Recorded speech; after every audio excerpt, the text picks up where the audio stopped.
Imagine you're at a family reunion, regaling relatives with stories about your shared past experiences. Is there a difference between the stories you might tell or how you might tell them with your grandparents present versus those you would tell if it was just your siblings and cousins?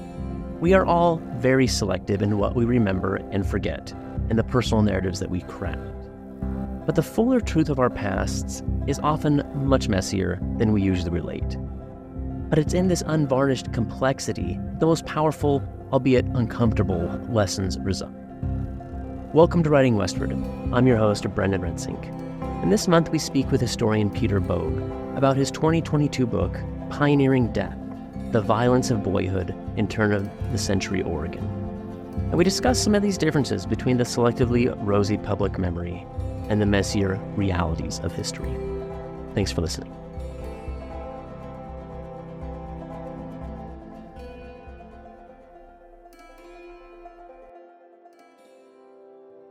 For new listeners, allow me to take a moment to explain a bit about Writing Westward and myself.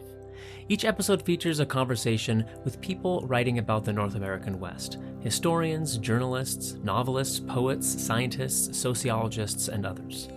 By showcasing their work, I hope to spark your curiosity to think more deeply about the region, its lands and environments, and the histories and experiences of the peoples who call it home. If a writer or topic intrigues you, you can find links to their work in the show notes or at writingwestward.org. And if you have a moment, please do subscribe, share links with friends, leave us a review or rating on Apple Podcasts or whatever platform you're using to listen, follow us on Facebook and Twitter, and send in some feedback. Writing Westward is supported by the Charles Redd Center for Western Studies at Brigham Young University, where I, Brendan Rensink, serve as Associate Director and an Associate Professor of History. For better or worse, this is a one-man operation, with me playing role of host, producer, sound engineer, publicist, and everything else, all tasks for which I have no training.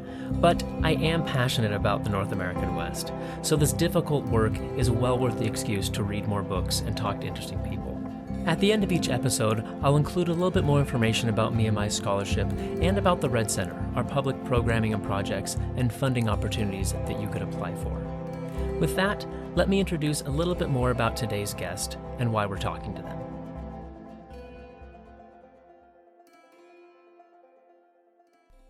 Peter Boag is professor and Columbia Chair in the History of the American West at Washington State University.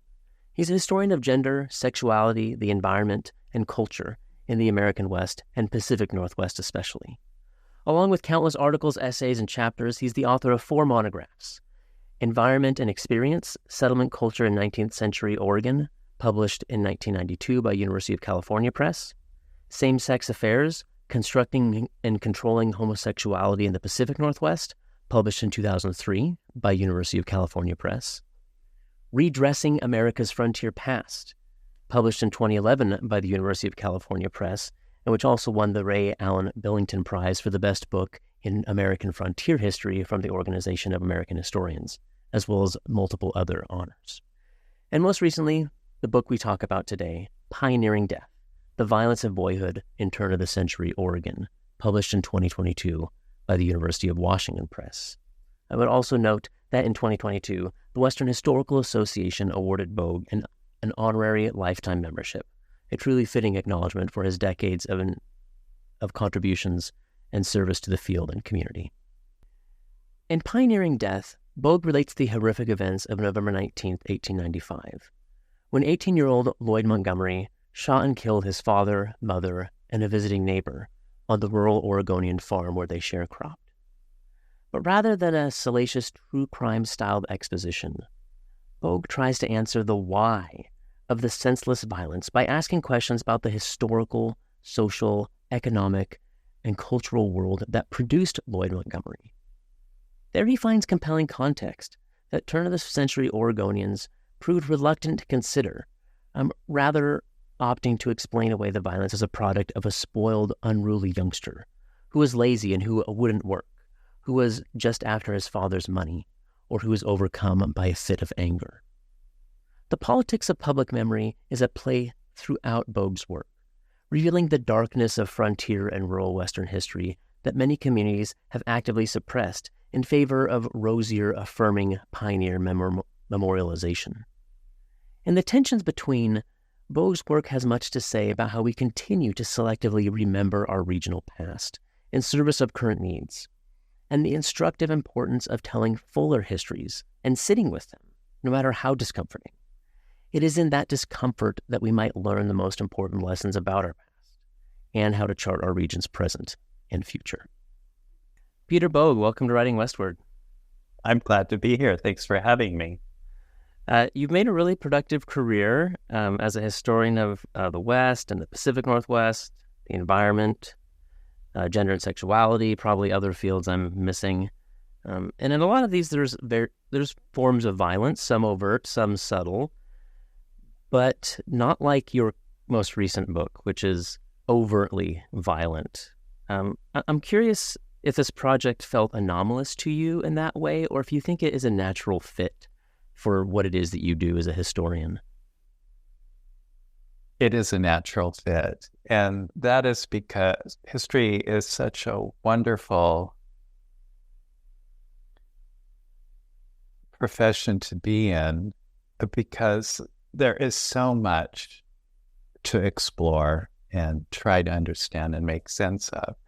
And so you said that, I've done environmental history, I've done sexuality and gender, I've done art history. My current project is on art history and climbing. I just do things that I find interesting. So some historians, I think, that's a historian of violence. That's an environmental historian, and their career is defined by that. I think what I hope is that my career will be defined by he did what he wanted to do. And so this book is something I just long wanted to write about. And it is social and cultural history, and I am a social and cultural historian. What's really odd, though, I think, about everything I've written, and this book is an example of that, is that it concerns the late 19th century and the early 20th century. But when I was in graduate school, the Gilded Age was the least interesting period to me. And I know there's so much fascinating stuff, but here you are. And when I started teaching, I only wanted to do the first half of the U.S. survey. And so I had no interest in this period, but all my work is, or most of my work is focused on that period of time. So in that sense, this book also, fits into this fascination I have with the end of the 19th and the beginning of the 20th centuries. So it's not really anomalous, actually. Well, it is a fascinating period. It's a period of so many different kinds of transitions. And like, as you say, like being a historian is great because if you're a curious person, and there's just endless things you can do that are endlessly entertaining and, rewarding. So my plan for today is kind of three-part. First, I want to briefly talk about the events of 1895, of this murder. And then I want to talk about how people made sense of it then and kind of what that reveals about Lloyd Montgomery's contemporary world. And then finally talk about how you've taken a different approach to make sense of it in comparison to, what his contemporaries did. So can you give us kind of like the quick thumbnail sketch of the parricide of November 19th, 1895? Yeah, so it takes place in 1895, November 19th, 1895 is the day that it happened, late afternoon.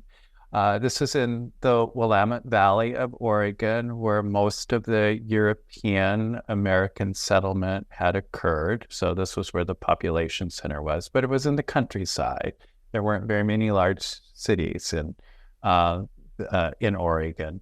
And so it takes place on a farm, kind of the margins of the Willamette Valley, and a 18-year-old boy, wasn't really quite a man according to the gender standards of the day, kind of on the cusp of manhood. He lived at home with his parents, who were struggling farmers, and something set him off one afternoon, and he shot his mother and his father and a man who happened to be visiting at the farm at the time. And so that began the story, and I follow the story into the early 20th century, and I trace it back to the 1840s to try to make sense of this one violent moment that took place on the late afternoon of November 19th, 1895. How did you come across this grisly tale? Well, another thing that a lot of my history has in common, the projects I work on, is they always also mean things have a personal meaning to me. And in this particular case, I ran across it while I was researching my family history. So on that side of my family, my father's mother's side, they were migrants to Oregon on the Oregon Trail, and they settled near Brownsville, Oregon, which is where this story takes place. And I was doing some family history, and I went down to Brownsville. It must have been right around 1981 when I started to get interested in this stuff. And I went to the Historical Society, and I happened to meet some local historians and asking them about the local history. And they told me the story. So that's how I first came upon it. But it wasn't until I was working on my dissertation a few years later, which is focused on this part of the Willamette Valley. It became my first book. And I was in the the History Museum again, kind of rummaging through boxes of material, trying to find anything that I could. It's an environmental history of the Willamette Valley, especially the southern Willamette Valley. Tells the story of Europeans replacing indigenous people and the ecological changes that resulted from that. And so just rummaging through random boxes at the museum, because the art collections weren't that well organized at the time, looking for anything that might have a bearing on my dissertation, I finally came across the first primary source that I had seen. I knew the story, a little bit about it from these historians, but I came across a photocopy of a special edition of the Brownsville Times that told in vivid detail this particular story, the murders and the murder scene and the arrival of the sheriff and the coroner and the interviews with witnesses. And it was a dark, gloomy January day, 1987, as many Oregon winter days are, dark and gloomy. And to be stuck back in this museum in a dark room, going through these boxes, it just was fitting to come across such a grim tale. And I thought, one day this has nothing to do, or at least I thought then it had nothing to do with my dissertation. But I thought, I'm going to take a copy of this, and I stuck it in a file because I said, one day I want to do something with this story. And there's been so many places I've lived and taught and so many projects I've worked on. But all the while, I kept coming back to this. And occasionally, if I was in an archives where I might find something related to the story, I would do some digging. And so I just kind of collected over the years. And that's kind of how I came across it. But it was so grim and so, I don't know,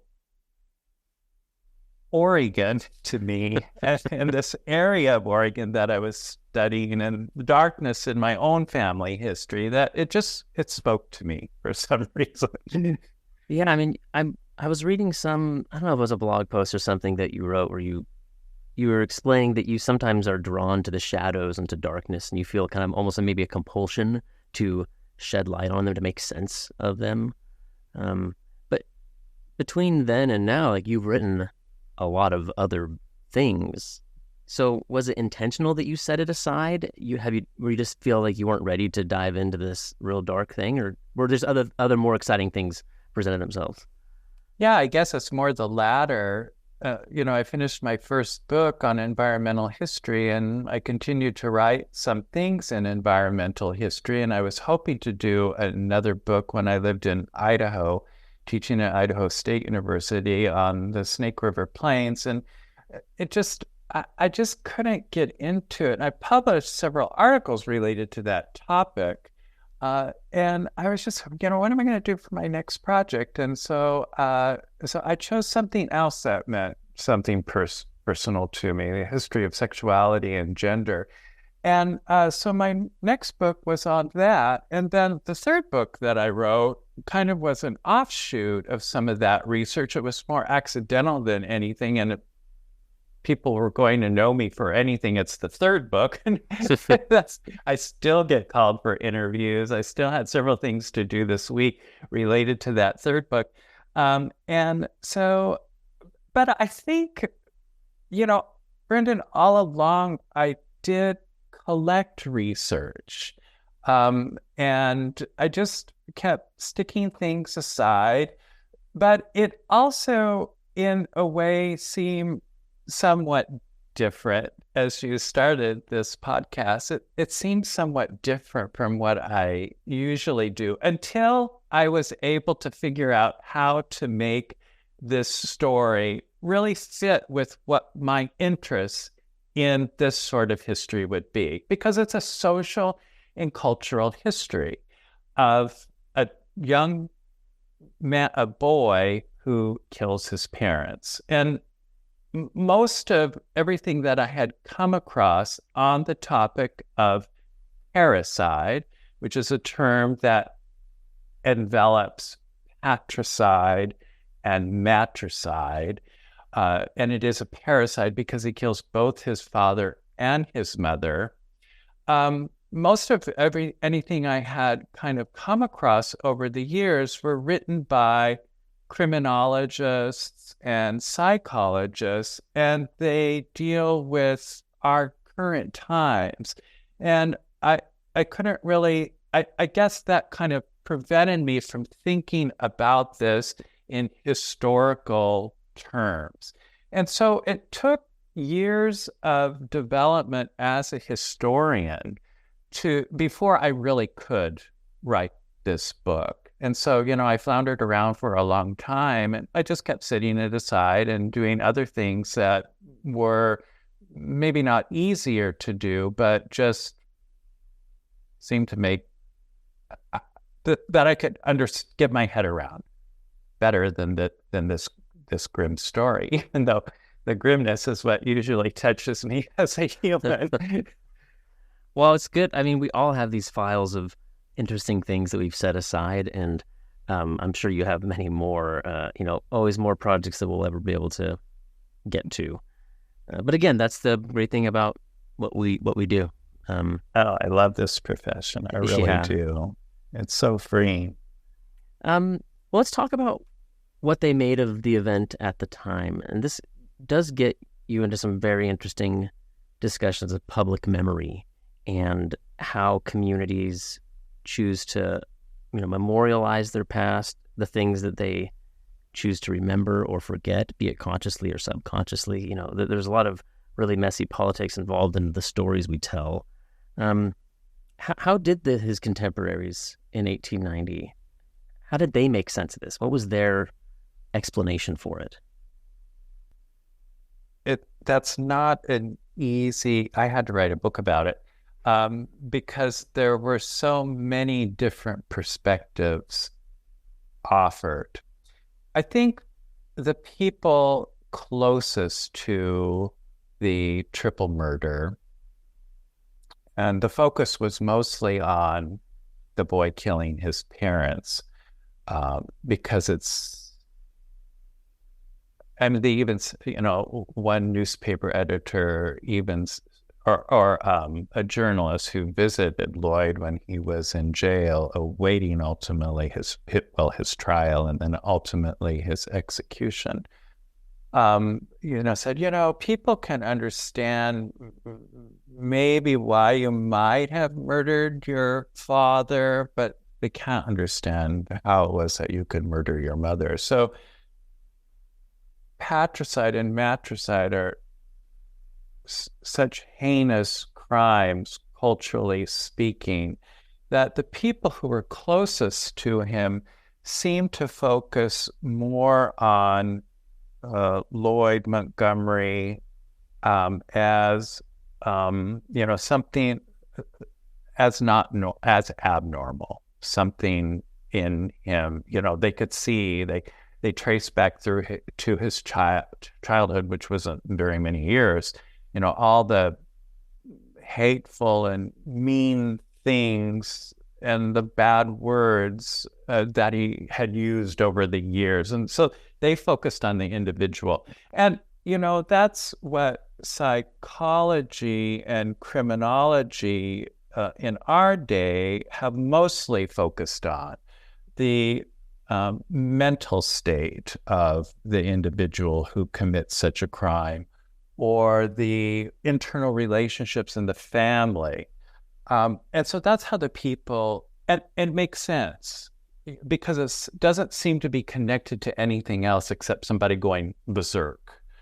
And when we think about the school shootings today, sometimes they begin by, a person who does these things, having some sort of argument or altercation with a family member or parents. And so, one of the big ones in more recent, the 1990s in the southern Willamette Valley was the Kit Kinkle, who murdered his parents one day and then went to his high school the next and started shooting up the high school, and 2 students lost their lives, and there were a couple dozen people who were injured. So what was the point that I was making? This is the problem when you want to talk to me, Brendan, is that I, go off into all these tangents. But so the focus was on his bad relationship with his parents. Yeah. So the focus of the people in the community, knowing him, his personality, knowing his parents, knowing a bit about the family dynamics, they focused intensely on him. But when you moved out from the community, then people had offered all other types of perspectives. And some thought more broadly about the problems of rural life, economic struggles that farmers were facing, and lack of opportunities for their children. And then some focused on, editors in California. There's a huge rivalry traditionally between Oregon and California, and it was especially pronounced in the 19th century because the two societies viewed themselves as so different from each other. To Oregonians, California was rooted in the gold rush and all these boisterous young men who went to the frontier and were lawless. Whereas Oregon, these settlers on the Oregon Trail, it was a settled family. And so there are these rivalries over the type of society it was. And so to people in California, editors of newspapers who tried to understand this, they also focus on the dynamics of the family, but they also looked at the inadequacies of the Oregon legal system as partly responsible for this tragedy, and at least the way that it played out. So there were many, many perspectives offered, and so I went in different directions in this book to try to investigate those perspectives and write what Michel Foucault called the ethnology of parricide, or the ethnography of parricide.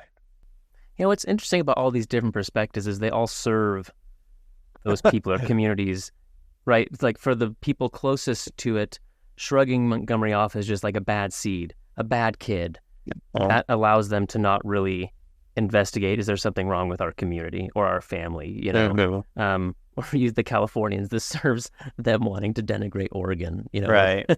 get another jab in this longstanding rivalry. Well, so this is this issue that I was starting to address, and I kind of lost my way on, having mulled over this story for so many years and not really finding good histories of parricide, where what we have are psychological evaluations of people who commit murder. And so that has made it hard to understand the broader history. And one of the things that's really fascinating about the story that took place in 1895 is that in the 1980s, historians were still talking about it. Later, in the early part of this century, when I was trying to finish up some research and I went back to Brownsville, I didn't really tell the person at the museum what exactly I was doing. I just said the types of things I'm looking for. And so, the question is, well, what are you working on? And I said, well, this story from long ago about this boy who murdered his parents. Oh, the Lloyd Montgomery story. So people in that community still talk about it. It still haunts that community. But it's always been the story to them of this bad boy. So the memory, the public memory, the historical memory continues to dwell on, well, this is just a bad boy and he did a horrible thing, without investigating the broader history that contributed and some of the real significant social and racial issues that Oregonians have in their history that help really to explain this. That's why I wanted to write ultimately how this book. And so that was the break I had to make away from the individual to how can I, as a historian, think more broadly about this? And so it does get into issues of public memory. Historians make a career out of working on the topic of public memory or historical memory. That's not my field, but you're doing it. I'm trying to. I don't know if it's done very well, but so that I think ended up being, one of the most fascinating journeys for me in writing this book, thinking about historical memory. Yeah, what you're able to do as a historian, is so different than, say, and I'm not wanting to denigrate journalists, but others might take this and do like a real kind of grisly true crime style, exploration of this story, and not really maybe ask some of the questions that you end up asking kind of about the broader context. Let's talk about Oregon in 1895 then. What's the social, cultural, economic scene of rural Linn County in the 1890s? Are they rich, poor? Is it growing, declining, crime-ridden, or peaceful? What does Lloyd's world look like?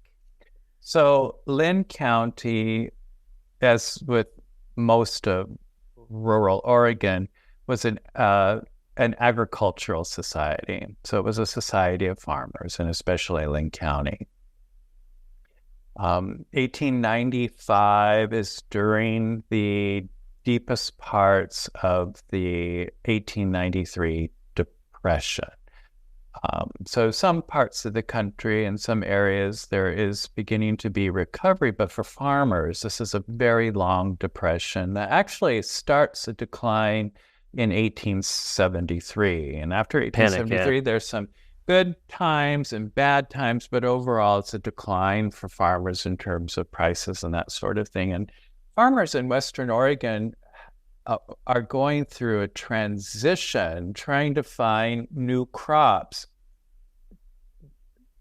because the declining price for wheat, which was the staple, But there's also this transition here in the Pacific Northwest of the inland parts of the region, the drier parts of the interior beyond the Cascade Mountains, the Intermountain West portion of the Pacific Northwest, where it's being opened up because of new farming methods, but also transportation, and it's much more conducive to the farming of wheat. And so that becomes the new center for the wheat industry. So farmers in the Willamette Valley are additionally suffering because of that. And so they're searching for new types of crops. So there's this struggle for the farmers. So this is the world that Lloyd lives in, but his family was among the poorest of the people in Lynn County. His father occasionally was unable to pay his poll tax, which was like $1.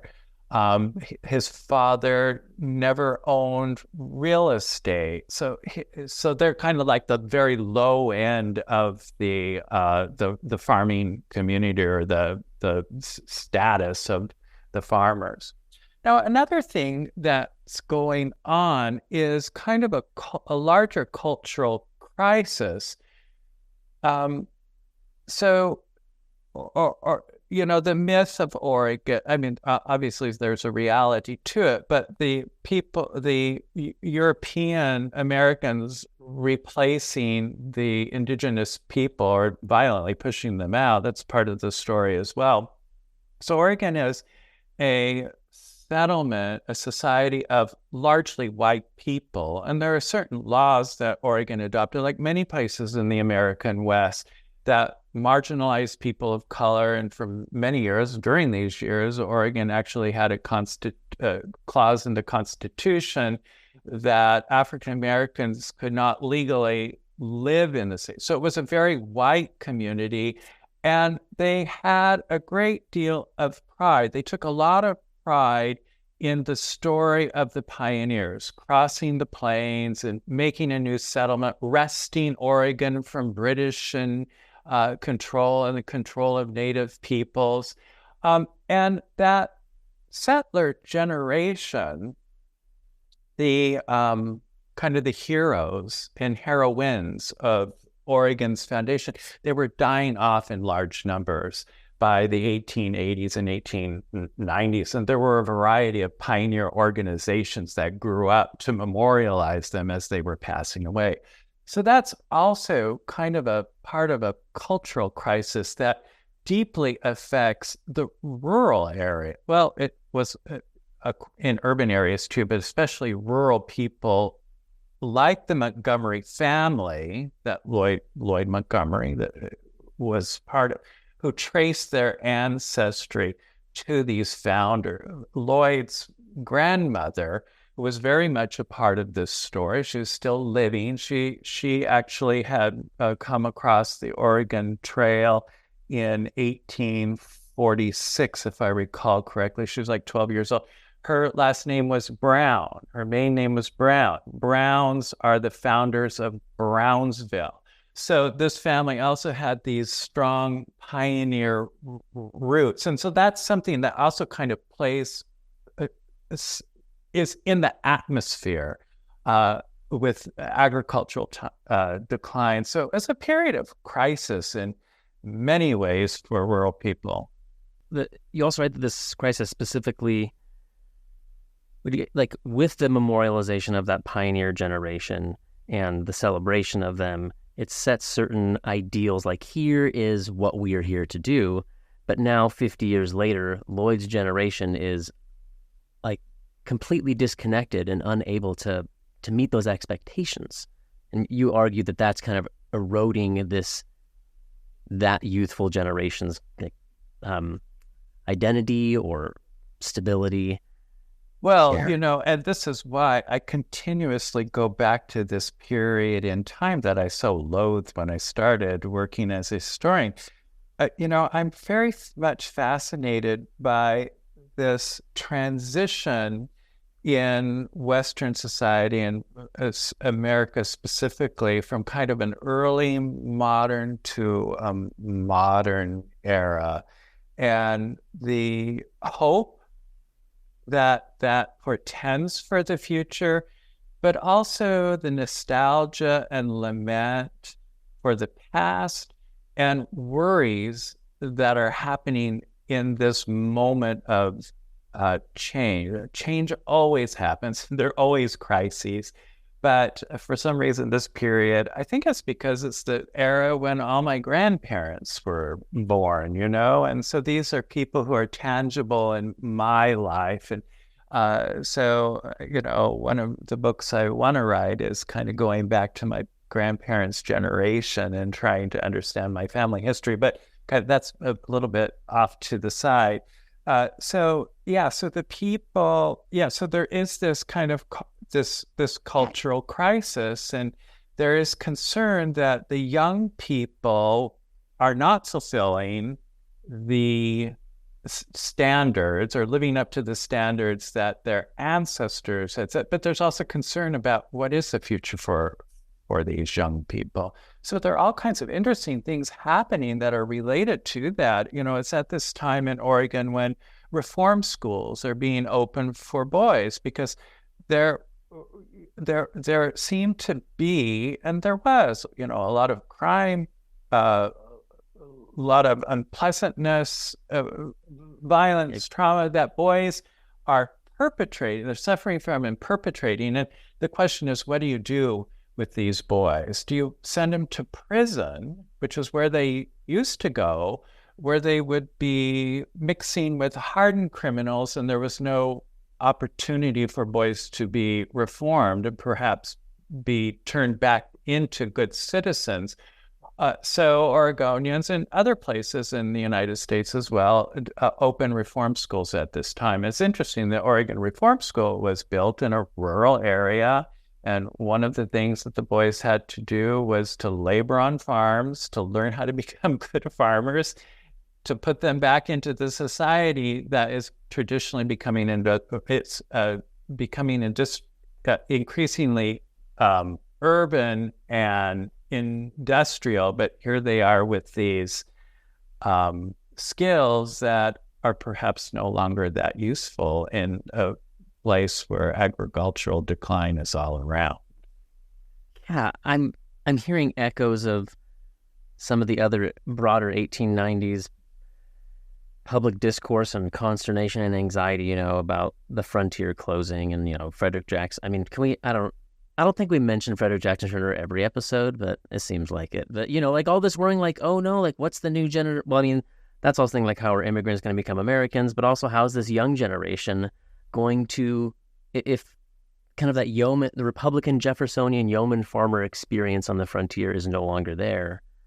Oh no, our youth, but they're talking about it, and as you like opening like reform schools as a potential answer.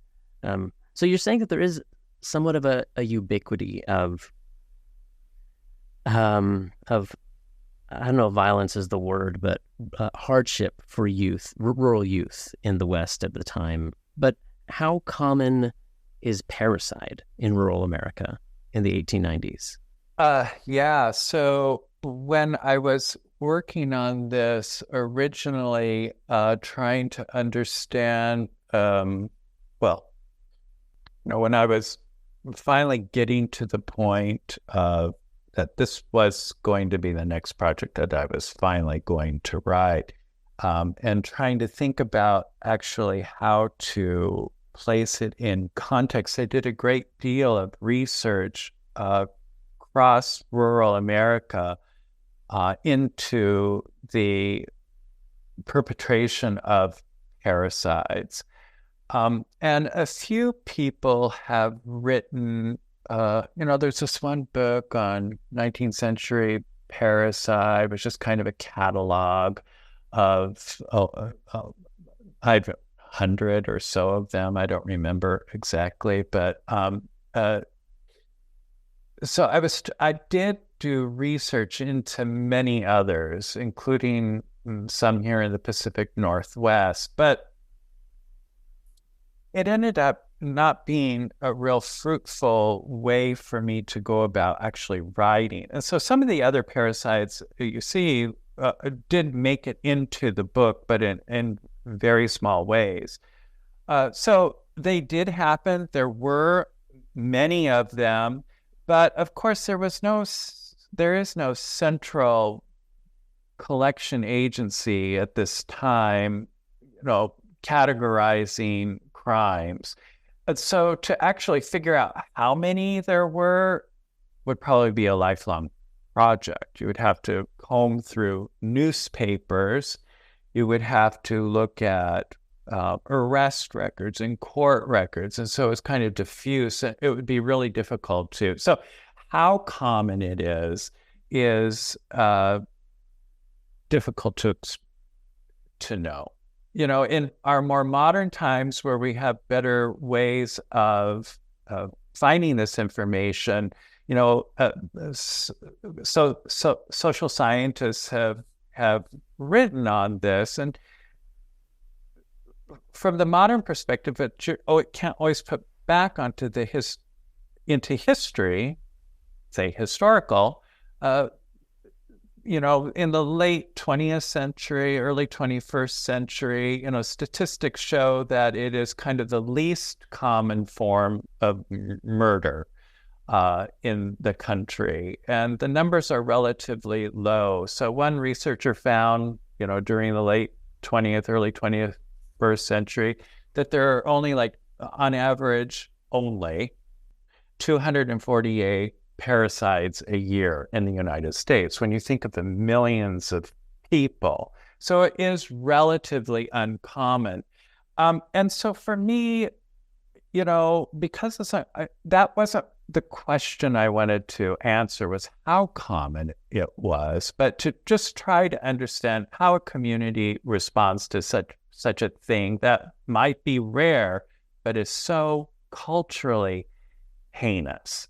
And so the commonness is not really a question, I tried to entertain. That was unimportant to me. It was what this murder, as a window, what it can show us about a community and a community's transition to a different time, and also a community that is becoming increasingly connected to the larger world, which is part of this process of modernization that's taking place at this time.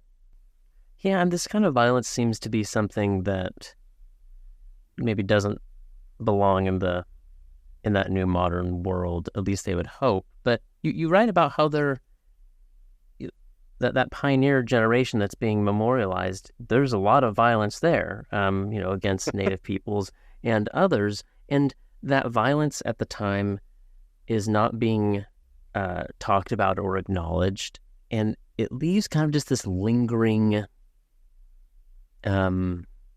not like a tacit approval of that kind of violence, but by not talking about it, but people know that it happened. There's violence in the air. So how does this, at the time, this kind of public thinking or not thinking about their own violent past, how's that out there kind of in the atmosphere at the time? Well, this is a really good question, and one that I don't have a very good answer for.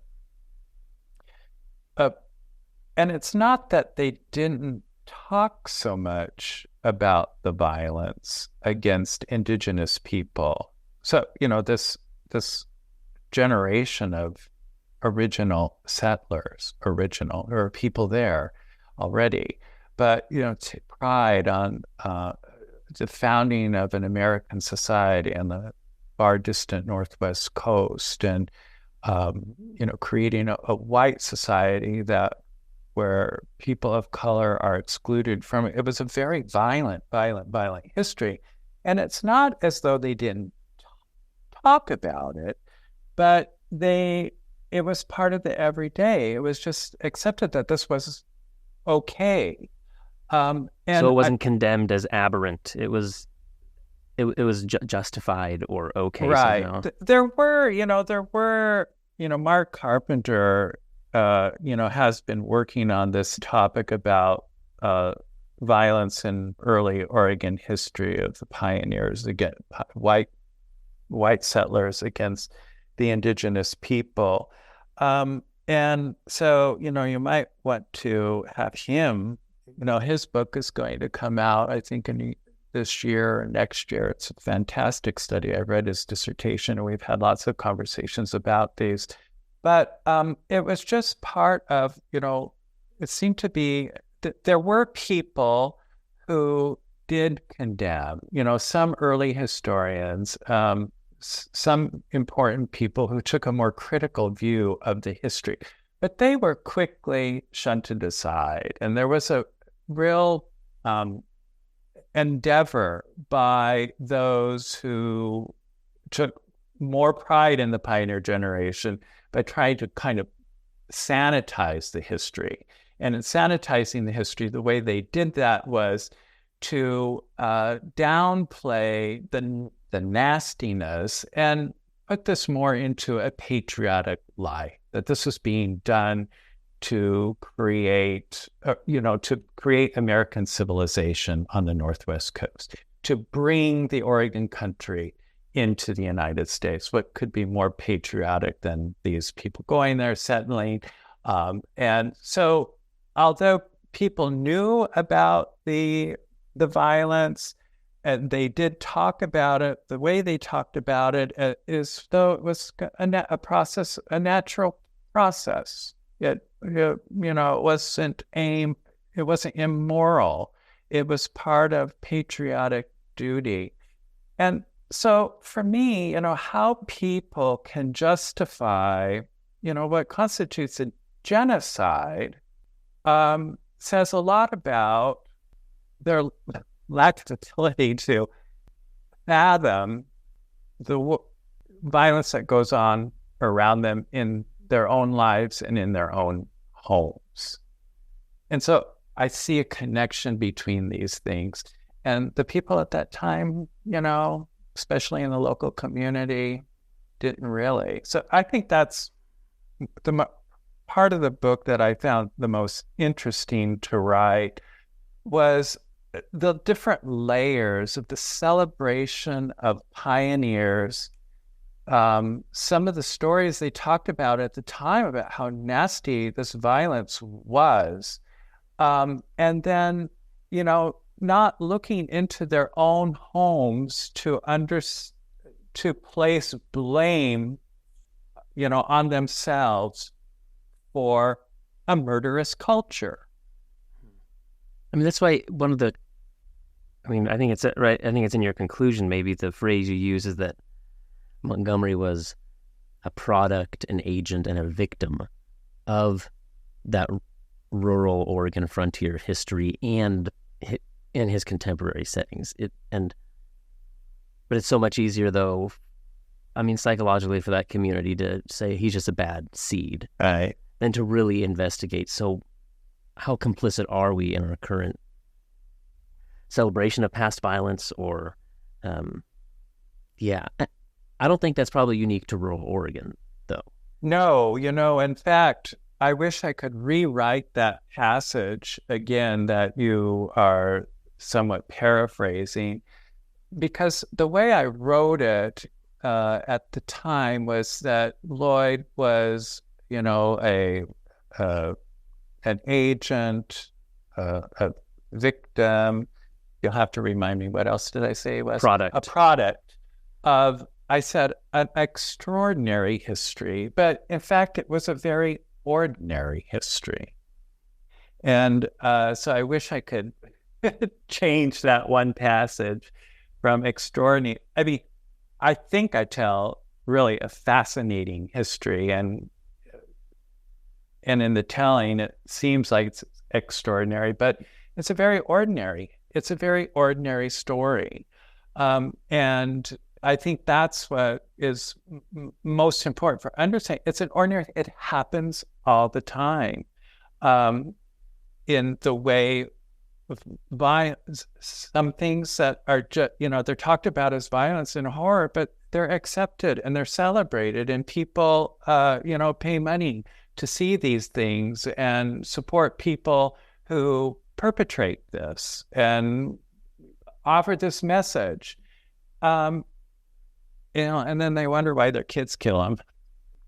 I mean, that's really kind of the most sobering part of all this is, I mean, on the one hand, extraordinary outburst of extreme violence, but how ordinary the context of it is. That's hard to sit with. Right. How portable to the rest of the West or rural America more broadly do you think some of these lessons that you learned about rural youth and public memory, is this just an Oregon story, or how can the rest of us think about this or use this as a way to change how we think about our past and present? Yeah. No, I don't think it's just an ordinary, I don't think that this is just an Oregon story. And I think one can write similar histories of violence, domestic violence, child abuse, the killing of family members, and just the killing of anybody, because this happened everywhere. So I don't think it's particularly an Oregon story. I don't think it's a particularly American story. And this is, I think, as we began today, you said, I'm kind of drawn to I wrote in a blog for the University of Washington Press that published my work there. I'm kind of drawn to the darkness of humans. And it's probably because I just see darkness all around. So this is not just an Oregon story. It is portable to other parts of the world. The immediate circumstances might be different, but it has to do with relations between people, relations to broader society, relations to the world, and what we choose to celebrate and what we choose to dismiss. That happens everywhere. I'm really persuaded by the power of, I don't know if there's a field of youth studies. I don't know if that's a thing, but this book, or your colleague Jeff Sanders' book on children during the Cold War. A few months ago, I had Molly Rosamond to talk her book Grasslands Grown about on the prairies. I think it's an understudied or an underutilized pathway into thinking about the past, and it's a hard one because children don't always have the same voice or agency present in the historical record, so sometimes it's hard to get at. But at the same time, that's maybe why it's so promising or rewarding of a field. Agreed. And, children have been studied for a while, but long ago they were, well, and in many ways, I guess today, they are thought of as people without a lot of agency, and they haven't historically left many of their own documents, their own records. And so it is hard to get to just prejudices we have against young people. They don't know anything, or somebody else is taking care of them, but they're not necessarily seen as people with agency, and or even prejudice against ours, because a lot of the records we do have of people's childhoods are often autobiographies or things that they wrote later as an adult, right? And they're reading their own prejudice against themselves about I was such a dumb kid, or how immature I was, and so these later recollections of their youth are not necessarily, they're very colored. Yeah, exactly. So it is very, I don't know, this is what makes history so interesting. But the more I do history, the more I'm convinced that we can't know. It's just so hard to know. That's why we got to keep writing these books. Yeah. We're about out of time. Do you want to tell us about what you're working on next? Mm-hmm. Yeah, sure. So, I've had a kind of a long interest in art history. And some years ago, I did a little bit of writing on Western art history on Thomas Moran when I was living in Idaho. And Thomas Moran's relationship to landscapes in Idaho, and some literary figures and other artists too. So, I'm quite interested in cultural history, and especially landscape painting. And so I'm doing a project now on the history of landscape painting in the Pacific Northwest, late 19th century.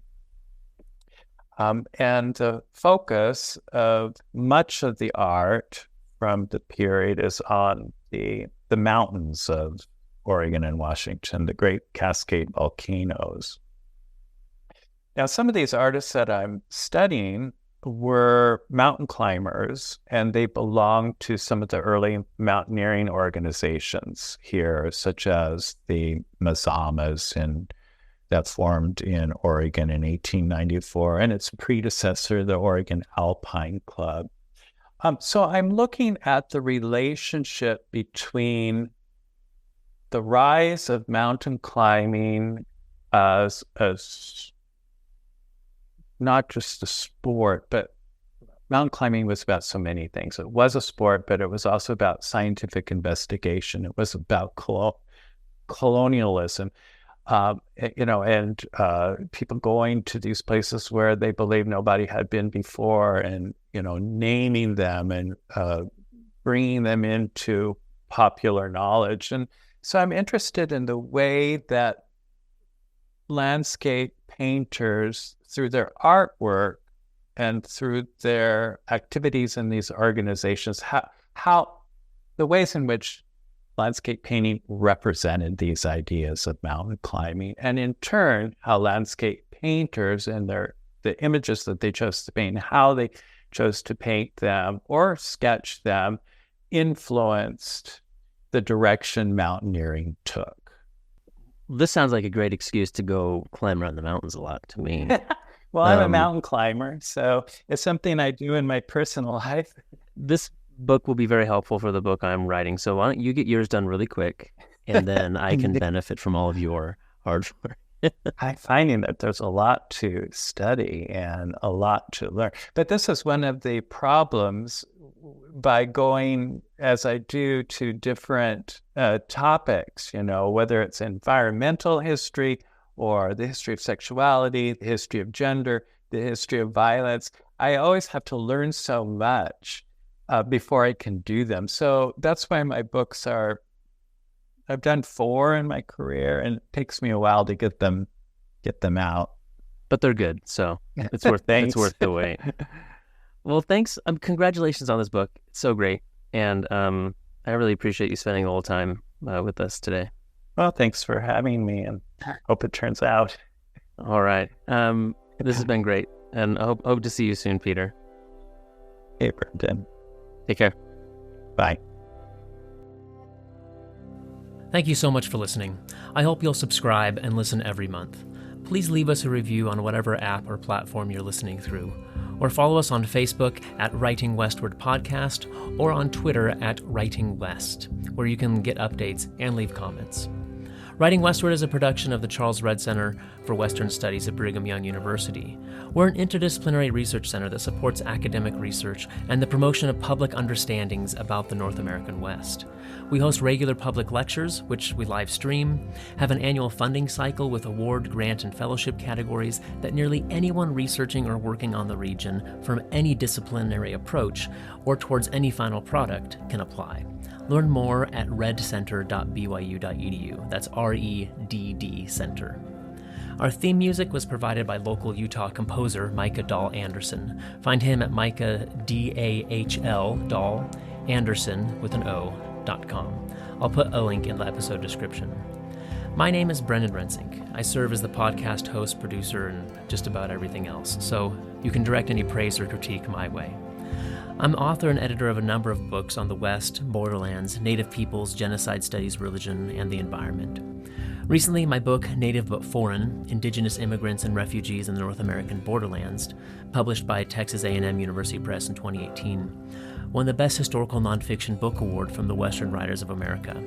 In an anthology I co-edited with P. Jane Hafen, entitled Essays on American Indian and Mormon History, published by the University of Utah Press in 2019, won the Metcalf Best Anthology Book Prize from the John Whitmer Historical Association.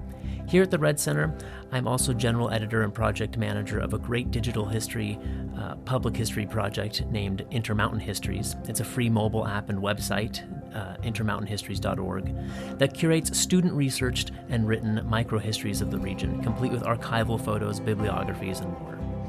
To contact me about the podcast, my own research, or anything else, head to bwrensink, that's RENSINK.org, or follow me on Twitter at Brendan W. Rensink. Until next month, be well, be curious, and be kind. Cheers.